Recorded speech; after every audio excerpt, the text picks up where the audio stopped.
click on the raise hand option. Click on the raise hands option if you have any doubt. I have muted all of you for some time because it's the first lecture and I want all of you to be there in a quiet place. And in some time, I'm going to unmute you so that I can continue with. Now, okay. Now, first of all, let me explain to the reason behind choosing CBC as an option. Now, you don't need to write down anything because whatever I'm writing on the board, I'll be sharing a PDF file to you. I'll be sharing a PDF. You just concentrate on the lecture, what is happening, whatever I'm going to write on the board, just concentrate on that. Just concentrate on that. And let me first explain you the reason behind why we have chosen the complete blood count, CBC, as the topic. Remember, all of us know that complete blood count is one of the most common investigation performed. Now, when whatever patient has, the first investigation we always go for is a CBC. And remember, we should know that in CBC, there are about so many values. And remember, when we understand the clinicals, most of the investigation will take a help of CBC to understand the disease. So clinically also, if you understand, CBC is one of the most important investigation. CBC is one of the most important investigation. And because of that, we thought that we can take a CBC as a topic so that you can understand the clinicals behind that. You can understand the clinicals behind that. And these are maybe 3 or 4 lectures we are planning so that you can understand list for the basic about CBC, starting from the hemoglobin to WBC counts, to platelet, and also the confusing terms like RDWs, red cell distribution width, and all those things we're going to go through in this particular series of lectures. Now, you have all have understood why we have taken the CBC. We'll be planning, these lectures are successful in online live lectures. We're planning to take an X-ray chest. So be prepared because we're going to show you the X-rays. We're going to take an ECGs. I remember last time when I took ECG, there were about 100 students connected because we have shown the ECGs and we have interpreted ECGs in a live lecture. And we also have an option of you interpreting it, but that comes at a little later stage. So initially, now let's understand, when we talk about CBC, it stands for a complete blood count. Now, all of us know that in blood, we have cells as well as we have plasma. Okay, let's go to some of the basic physiology topic. Now, to understand, you don't need to write down anything. I repeat, for those who have joined just now, you just have to concentrate in the lecture. Whatever is happening right now on the board as well as screen, you just have to concentrate, and the PDF will be shared with you, whatever I'm going to write on the board. And all of us know that cells has got, now this ratio is called as the pack cell volume. And all of us know we have about 45% volume is shared by the cells and about 55% by the plasma. Now, in this 45%, 5 minutes I'm going to spend on physiology. 5 minutes I'm going to spend on physiology. Now, in this 45%, the major chunk is by the RBCs. About I can say 98% of this 45% is by the RBCs. Then we have WBCs and we have a platelets, which share about only 2%. Which share about only 2%. Remember that. Now, this major 98%, this is what is also called, as you must have heard about it, called as an hematocrit. Packed cell volume, or I can also say the hematocrit. And this is called, as you must have heard about in physiology, called a Buffy coat. Buffy coat. So, what does CBC do? CBC calculates these cells. Now, it is not only the calculation in terms of numbers, but it also calculates in terms of the quality of the cells. That is, for example, all of you know, we will be going through those values like you must have heard about MCV, MCH, MCHC, PCV, RDW, and PLC, DLC, ALC. So all those things we're going to be going through in these lectures. So not only the RBCs, WBCs, platelets, including we also going to cover some of the other investigation related to complete blood count, related to CBC. The other investigation related to CBC. So first, I made you understood about what we are going to learn. Second, you're going to understand about why we have taken this topic. Remember, this topic is the most important topic for the doctors who are practicing. This is also the most important topic whenever you require to interpret any any disease. Let's say, for example, the patient comes to with fever. The first investigation we ask for is CBC. So we need to interpret. There are so many values in this. As you see in the picture, these are all the values, short form, and we will be going through all of them one by one to make you understand this. To make you understand this. Now, this is about the whiteboard introduction about what we are going to go through. Now, let me share with you my presentation so that we can understand. Now, this is what is the presentation what we have, and I repeat that whichever slide you think is a good slide, you can take the screenshot, because all these slides will be a reference for you later on. We have made this slide to make you understand. We have about 90 slides, and we may require about 4 sessions to make you understand the CBC completely. Is a most important topic, the most basic topic. And then if these are successful, then we can go through some of the other free lectures. That's what is being planned these days. Okay. Now, let's first have an introduction. What is CBP, or complete blood picture? This is also called a hemogram, also called as the most common lab investigation. And the reason behind that, that if the patient comes to with fever, the patient comes to you with any, let's say, abdominal pain, let's say, for example, a headache, let's say, for example, a post-operative patient. The first thing we always go for is a CBC. And it assesses the, as you see in the picture, red blood cells. Can also assess the ESR, erythrocyte sedimentation rate. It also got a little value. PCV stands for packed cell volume. MCV stands for mean corpuscular volume. Remember that it is a mean corpus. We're going to going through all those blood indices in detail. MCH stands for mean corpuscular hemoglobin. MCHC stands for mean corpuscular hemoglobin concentration. Mean corpuscular hemoglobin concentration, right? So if you have any doubt, you can just raise your hands. I'm going to go very smoothly. I don't think anybody will have any doubt in the beginning at least. But still, if you have any, I have muted all of you. For those who have joined just now, I have muted all of you because the free lecture, people may not be there in a quiet place, and that can really make a disturbance for the others. That can really make a disturbance for the. But I'll unmute you in some time. If you have any doubt, in the meantime, you can, because this is what is an important in live lecture, that you can ask doubts live. It is not like a YouTube recorded lecture. So it is a live lecture. That is what is an important.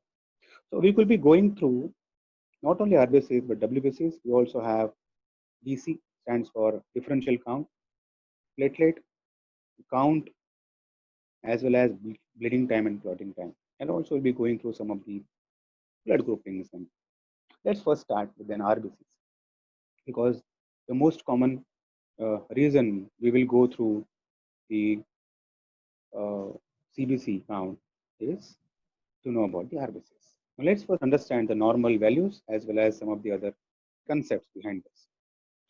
Now you can take the screenshot of this. These are the values, normal values. All of you know, but you can still keep it as your reference. Like for example, RBC count that we know, it is about 4.5 to 6 million per cubic millimeter. I can say Different lab will have different one, like about 4.5 to 5.5 million. And you must understand what is million, because all of you are going to be millionaires someday. Million is about 10 lakhs is 1 million. So if you want to remember this in a lakhs, is about 45 to 55 lakh per cubic millimeter. Is about normal. Is about RBC count I'm talking about. In that, hemoglobin measured in grams, 14 to 18. In females, it is little less, that we all know. In packed cell volume, remember, average is about 45%. Now remember, packed cell volume has got a very important significance. Remember, superficially we may see packed cell volume has got less importance, but for the postgraduates, for the MD physicians, packed cell volume has got a huge importance, considering the anemia, because you can have anemia with low packed cell volume and high packed cell volume and all those things. But packed cell volume, I talked about it, it is a volume of the packed cells. It is about 42 to 52 in case of males and 36 to 48 in case of females. You can see it is little lesser in females because they have got more plasma volume, because the females are going to lose more blood, maybe through menses and pregnancies in India. That is for example. Other normal values you must understand is an ESR, that we also know is about 1 to 7 millimeter per hour in the first hour. It is also different for the females. It is higher in case of females. It is higher, and also not to, always keep in your mind that ESR also need to be interpreted with reference to the menstrual date also, because during menstruation ESR is high. We will be going through ESR in detail in the next presentations, but till then they're the normal values. Now remember, in this, another important part is this. These are the blood indices. You must understand. You must understand the normal values of this. Normal values of this. Now remember, MCV. What exactly is that? MCV stands for a mean corpuscular volume. That means it's the volume of one RBC. I'll be spending a little more time on physiology, because if this is understood, the next thing will be more easy. So mean corpuscular volume, what does that mean? Is a volume of one RBC. We all know RBC is a biconcave disc like this. It's a biconcave disc like this. Just give me a second.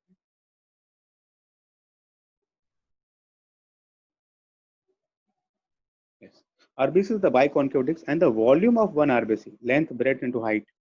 This is what is about 78 to 90 cubic microns. Because of the volume, it is a micron cube. Now remember, in anemias, we all know it is increases, reduces, and all those things. It may also remain normal. So depending upon the size of RBCs, we can also classify the anemia that we know. We also have the other investigation called as an MCH. Now this is mean corpuscular hemoglobin. It is an amount of hemoglobin in one RBC.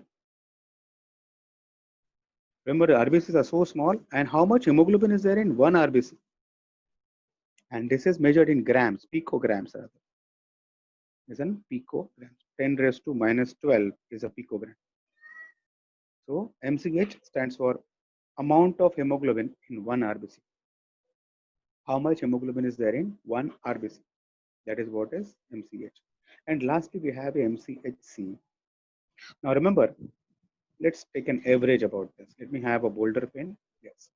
Let's say MCH, MCV normal value is about 90.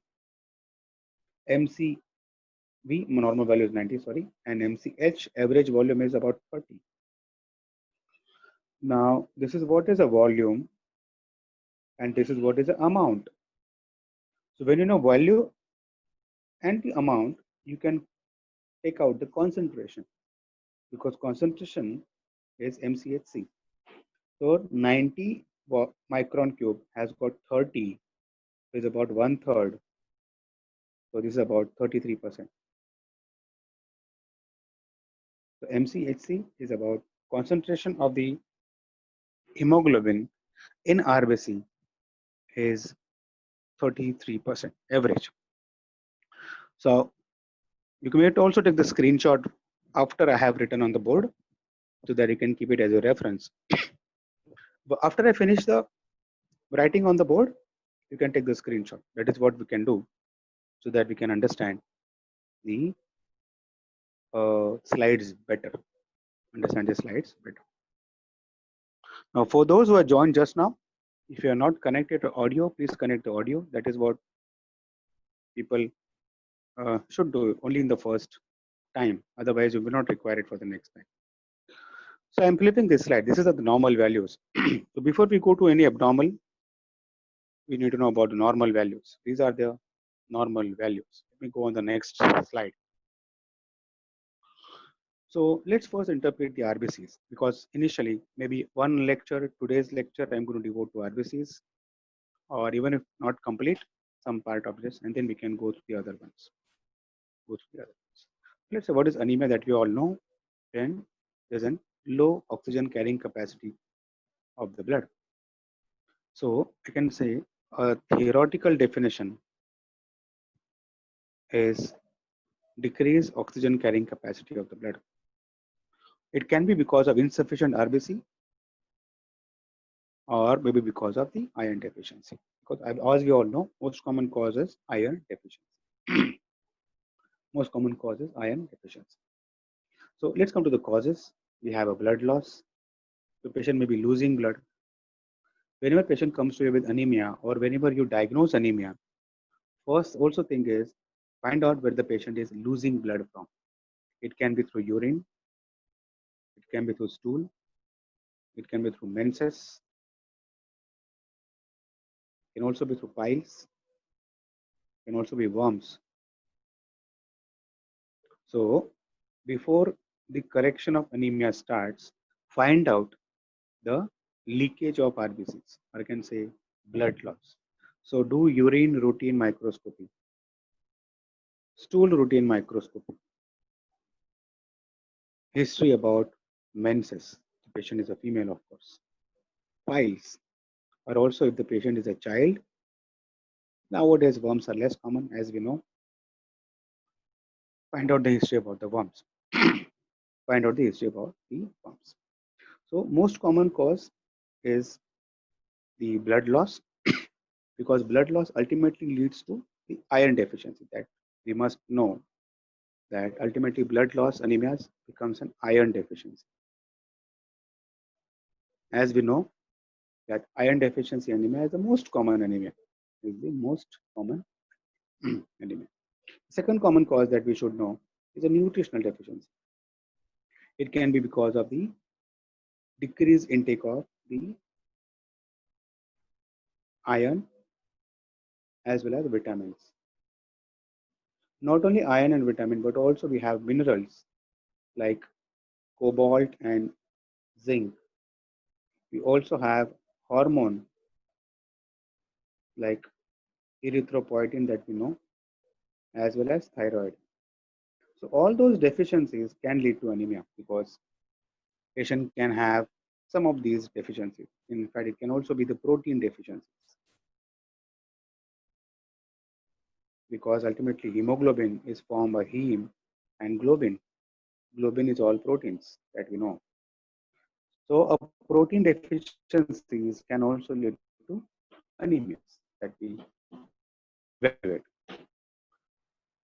First common cause was blood loss. Second common cause was a nutritional deficiency.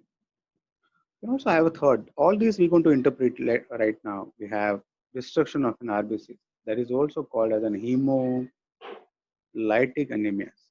And remember, in just a CBC, we can interpret all of them. That is what is an importance of knowing the CBC, or a complete blood count. That is what is an importance of knowing the CBC. or the complete blood count. Remember that. So hemolytic anemias is destruction of an RBCs, or it can also be the bone marrow defects or bone marrow problems. It can also be the bone marrow defects or bone marrow problems. So remember, this slide differentiates the causes of anemia, and all those causes we can see in the complete blood count, and that is what we're going to go through. That is what we'll be going through in this particular lecture. So you can take the screenshot right now if it is possible. Yeah, let me also take this into the screenshot right now if it is something is hidden, and let me go to the next slide. In the meantime, I will mute. Anybody has got any doubt? I can see somebody has raised hand. Okay, I think Sumit Kolevar has raised hand. Let me go to Sumit. Let me go to Sumit. 1 second. Okay.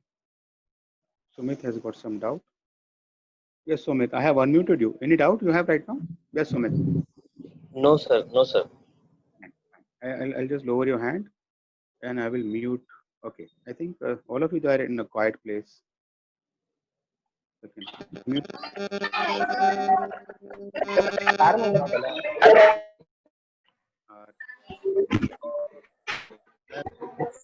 muted you again. Okay. Anybody else has got a doubt? Okay. Let's continue. Let's continue.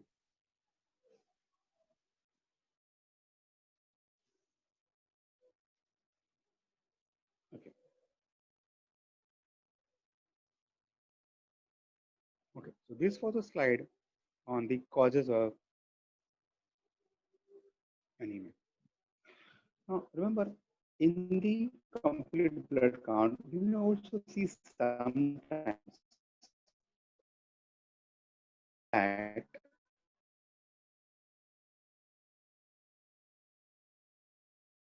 more than the condition is called as polycythemia. It's an abnormal increase in the RBC count. But this is also a problem. Is it good? Is it bad? That we should know.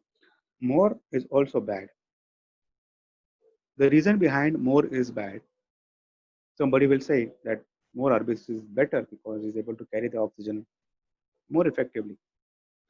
But if the RBC count is more, remember, if the RBC count is more, the problem is the viscosity of the blood increases. And because the viscosity goes up, the flow of the blood reduces. Blood is going to flow less forcibly. Blood is going to flow less forcibly. And also, it can be possible that the coagulability increases. The coagulation problems will start. And because of that, polycythemias are also bad. Of course, comparatively less common, but polycythemias do occur in some situations in which the RBC count is more than 8 to 11 million per cubic millimeter. Remember, normal count that we understood is 4.5 to 5.5, and here it is about 8 to 11. It can also be seen physiologically in people living in high altitudes. Remember, the reason behind why high altitudes. Okay, if everyone is in a quiet place, usually we ask the students. Somebody can answer this. I can raise your hands. Somebody can answer so that I can unmute you. Otherwise, I'm going to discuss. Okay. Okay. Now remember, high altitudes has got more RBC count because high altitudes has got relatively less oxygen in the air. So patients are having an relative hypoxia. Patient doesn't become, remember, breathless or something like that, but a relative hypoxia will develop. And remember, hemoglobin ka work is to carry oxygen. So if atmosphere has got less oxygen, hemoglobin increases its number because so that more hemoglobin is available to carry the oxygen. So because of that, physiologically it is seen in people living in high altitudes. People living in high, and of course, it has to be more than 1,000 feet and above. Otherwise, people will say, I stay on 10th floor of the building and will I have polycythemia? It's not possible. So more than 1,000 feet above in high altitudes, that can be seen in the physiological polycythemia, as I say. Pathologically, it can be a primary or secondary. Now, let's say what can be the causes? What can be the possible causes of polycythemia? Now, remember, primary is the cause is not known. The cause is not known. Primary is the reason is not primary. The cause is not known. Is a myeloproliferative disorder. Is a bone marrow disorder. So bone marrow manufactures more and more RBCs. The condition is also called as an polycythemia vera. Right? What is the condition? And polycythemia vera. So primary has got no cause. Secondary, that is, it is because of some cause. Secondary is because of some cause. So secondary can be because of an COPDs. Remember, the next time when you see patient who's having hemoglobin 16 or 18, think about patient can be a COPD patient. Is possibility. Is an emphysema COPDs. Because remember the same cause. If in respiratory tract disorder, emphysema or COPD, again they have an hypoxia. Their RBCs are increased because of lungs not able to carry or transport enough oxygen. Lungs not able to transport more oxygen. And because of that, it can be polycythemia. Or it can also be because of congenital heart disease, especially the cyanotic heart disease. Again, the same cause. Remember that. It can be the same cause. So polycythemias can be because of respiratory disorders, heart disease. It can also be carbon monoxide poisoning. Again, because of the same thing, then hypoxia develops. And remember that carbon monoxide affinity for oxygen is 100 times more, even more than that. So when the carbon monoxide is exposed, hemoglobin carries only carbon monoxide. Oxygen is not carried. And because of that, patient develops a polycythemia again. Patient can develop a polycythemia again. Or it can also be because of repeated mild hemorrhages. Because hemorrhage is going to stimulate more production. I can say mild hemorrhages. Repeated mild hemorrhages can also produce polycythemias. Because hemorrhage is going to stimulate more production, but the hemorrhage is not so much. So relatively, the yes, it increases. Relative to the hemoglobin increases. So this is what is a slide which discusses about the polycythemia. Now let's also first understand the normal values of hemoglobin. That is, all of us know at birth 25 grams. Oh, at birth is so high. And the reason behind that is also an hypoxia. Does that mean all babies are hypoxic? At least in the utero. Remember that. In the uterus, babies are under hypoxia. Now remember in physiology, there's something called as an fetal circulation, if you remember. Fetal circulation. In that, it is discussed that oxygenated blood mixes with deoxygenated blood. You must have heard of the ductus venosus and arteriosus. So all babies are under hypoxia. All babies are under hypoxia. And because of that, at birth, the hemoglobin is so high. After 3 months, normally, because now baby is breathing properly, so gradually the hemoglobin reduces and becomes 20 grams, or even becomes at 1 year it becomes 17 grams, or even earlier. This slide, at 6 months, hemoglobin becomes normal. Hemoglobin becomes normal. And adult male and female that we all know, 15 and 14.5. So when you get a child having, or maybe let's say infant less than 3 months having polycythemia, don't think that it can be COPD or maybe a chronic smoker, because chronic smoker has got high hemoglobin. That you again, and hypoxia is a reason. So this slide discuss about normal. Or remember, hemoglobin often is accompanied. Remember, this is what is also important thing to understand, that increase in the hemoglobin accompanied by increase in the packed cell volume. Increase in the packed cell volume. It is also decreasing the plasma volume. Now remember, now you should understand this is very important.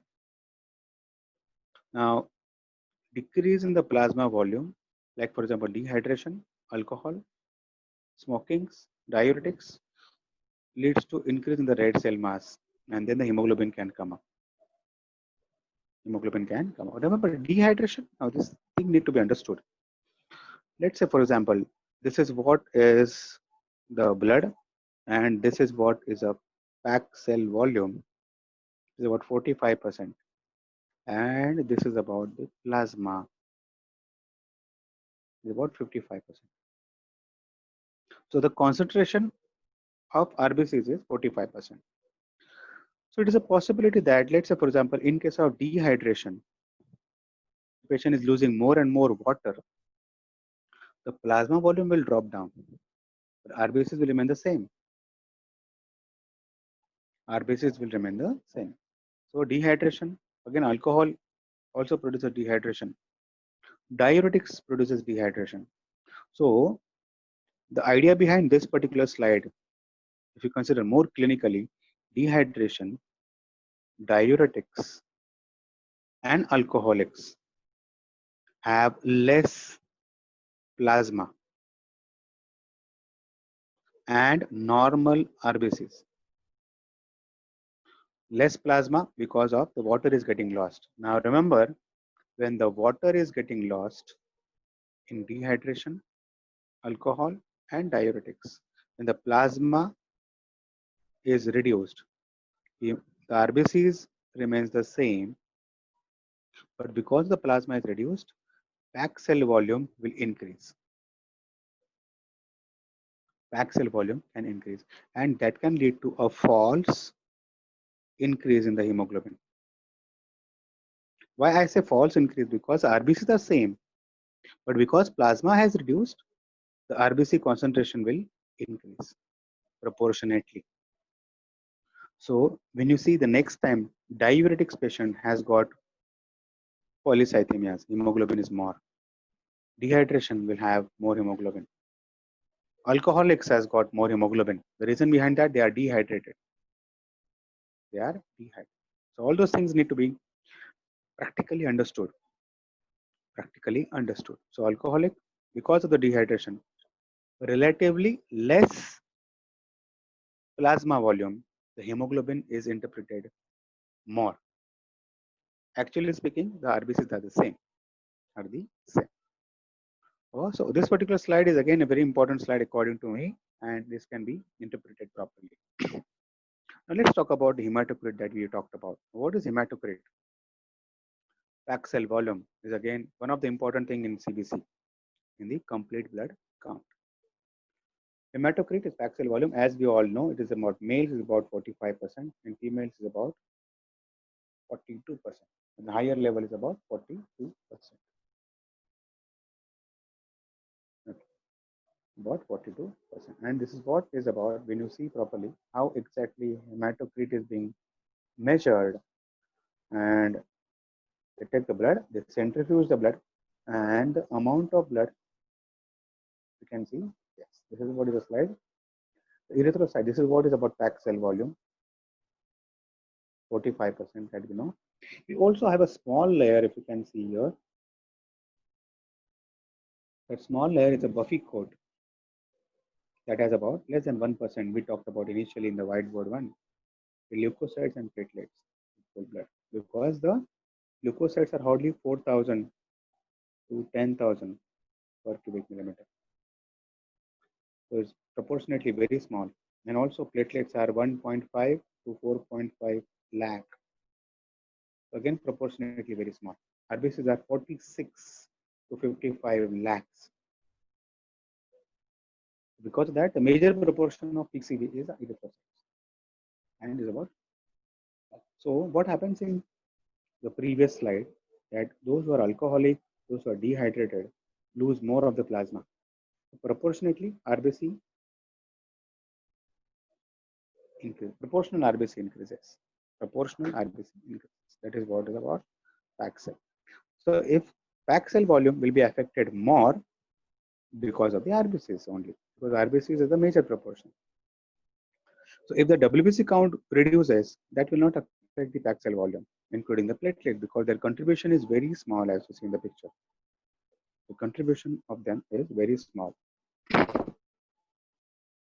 as you see in the picture. Right.